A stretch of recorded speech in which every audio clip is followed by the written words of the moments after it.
हमने सुख और खुशियों के लिए अपने जीवन में वेलकम का बोर्ड लगा रखा है कि वो सदा हमारे जीवन में आए, और दुखों के लिए सारे दरवाजे हमने बंद करके रखे हैं।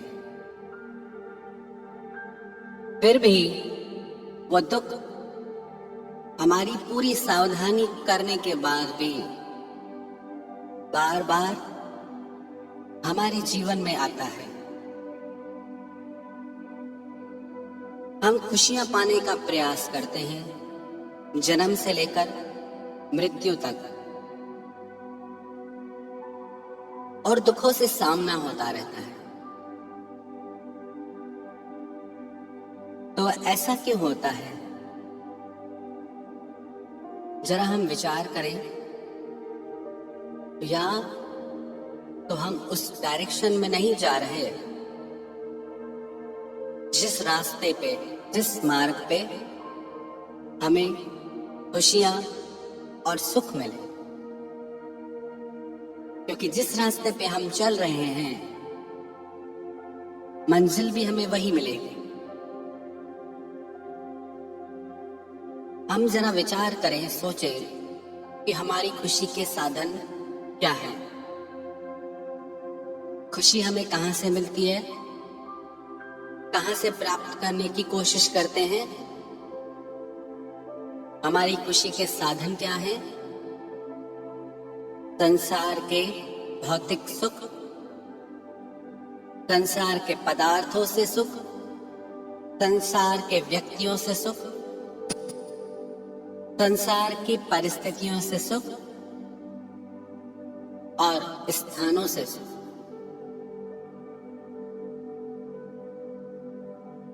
एक बात हम ख्याल में लें कि जिनसे हम सुख की आशा करते हैं, क्या वो सदा स्थिर रहने वाले हैं? जिनसे हमने परमानेंट सुख की आशा की है, खुशी की इच्छा की है, अनकंडीशनल हैप्पीनेस की इच्छा की है, तो क्या वो लिमिटलेस हैं? क्या वो शाश्वत हैं, सदा रहने वाले हैं? तो सबसे बड़ी भूल हमने कहा कि जिनकी सीमा है, जिनकी लिमिट है, वहां हमने इच्छा रखी कि हमें सदा रहने वाला सुख मिले, जो व्यक्ति, वस्तु, पदार्थ सदा स्वयं रहने वाले नहीं। उनसे हम यदि ऐसी आशा रखेंगे तो निश्चित हम दुख के मार्ग पर चल रहे हैं। एक व्यक्ति था, उसका अपने परिवार में बहुत प्रेम था, आसक्ति थी, और ऐसी प्रगाढ़ आसक्ति जो परिवार के सिवा उसे कुछ नहीं सोचता था। देवर्षि नारद एक दिन वहां से गुजरे और उन्हें उसे देख के दया आ गई। उन्होंने कहा कि भाई, क्यों इतना परिवार में आसक्त होते हो, क्यों पशुओं जैसा जीवन जीते हो? अपने आनंद को प्राप्त करो, परमात्मा में लग जाओ, और संसार का कर्तव्य सेवा की भांति निभाओ। वो बोला कि अभी नहीं, मैं बाद में करूंगा। नारद जी ये बोल के चले गए। कुछ समय बाद वो वहां से गुजरे तो देखा कि वो व्यक्ति वहां नहीं था, लेकिन उस व्यक्ति का पुनर्जन्म हुआ। वो उसी घर में कीड़ा बन के घूमने लगा। देवर्षि नारद को ये देख के बहुत दया आ गई। वो बोले कि भाई, तेरी ये दशा हो गई परिवार में आसक्ति रखने के कारण तू इस देह का त्याग कर और भगवान की शरण ले। वो बोला कि नहीं, मैं सारे घर वालों के साथ रहना चाहता हूं, उन्हें अपने करीब देख के मुझे बहुत अच्छा लगता है।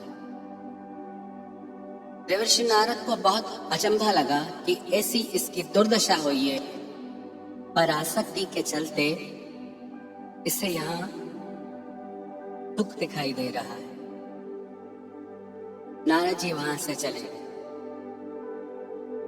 एक दिन फिर वो वहां से गुजरे तो उन्होंने देखा कि वो उसी घर के बाहर कुत्ता बन के घूम रहा है। उन्हें बहुत दया आई। वो बोले कि भाई कब तक यहाँ पड़े रहोगे, छोड़ो अपने परिवार कामों। वो बोला मुझे बहुत अच्छा लगता है, मैं इन्हें रोज करीब से देखता हूँ और ये मुझे खाना देते हैं, अपने घर के लोगों से बनाया हुआ खाना मैं खाता हूँ, मुझे बहुत अच्छा लगता है। और ये सब देख के नारद जी सोचने लगे कि ये आसक्ति इतनी प्रगाढ़ है कि दुख में भी सुख की भ्रांति कराती है, अपमान में भी सम्मान की भ्रांति कराती है। जिन परिस्थितियों में हम आसक्त हुए हैं, जिस परिवार में, जिस समाज में, उससे ऊपर उठकर हम सोच नहीं पाते कि वास्तविक सुख और खुशी का स्वरूप क्या हो सकता है। हमें लगता है मेरी खुशी का जो स्रोत है वो यही है, मेरा परिवार, मेरा समाज। लेकिन जरा सोचे, क्या वो सदा से है? क्या वो सदा रहने वाले हैं? क्या वो शाश्वत हैं? यदि नहीं तो उनसे सदा मिलने वाली खुशी हमें नहीं मिलेगी। तो हम सदैव खुश कैसे रहें? उसका सिर्फ एक ही साधन है, एक ही स्तोत्र है, वो है परमात्मा। क्योंकि हमें ऐसी खुशी चाहिए जो सदा रहे, जो काल की सीमा में बंधी न हो, जिसके होने से पहले, जिसके होते समय, जिसके होने के बाद उस पे दुख की छाया भी न पड़ती हो। और हम परमात्मा के अंश हैं। जैसे परमात्मा का स्वरूप चैतन्य शाश्वत है, वैसे ही हमारा भी वास्तविक स्वरूप चैतन्य शाश्वत है। जब तक हम अपने निज स्वरूप में, अपनी निजता में नहीं लौट के आएंगे, तब तक उस आनंद को, उस खुशी को हम प्राप्त नहीं कर पाएंगे। क्योंकि अभी तक जितने भी साधन हैं वो बाहर के हैं। जहां से भी खुशी मिल रही है बाहर से मिल रही है, हमारे भीतर से कोई खुशी का झरना नहीं बहता, कोई आनंद की लहर नहीं। जब बाहर से कुछ अच्छा सुनने को मिलता है, देखने को मिलता है, संसार से प्रेम मिलता है, हम प्रसन्न होते हैं। वही संसार जब पीड़ा देता है, अपमानित करता है, तो हम दुखी होने लगते हैं। तो हमारी सारी दुख सुख की व्यवस्था बाहर के लोगों पे, बाहर की चीजों पे निर्भर करती है। यदि हम थोड़ा अपने आप में लौटें, अपने आप से जुड़े, अपनी निजता से जुड़े, परमात्मा से जुड़े, तो रोज रोज ये जीवन में दुख सुख का, पीड़ाओं का, परेशानियों का जो चक्कर चलता है वो ठहर जाएगा। क्योंकि हम देख पाएंगे ये सब चीजें चल रही हैं और मैं इससे अलग हूं।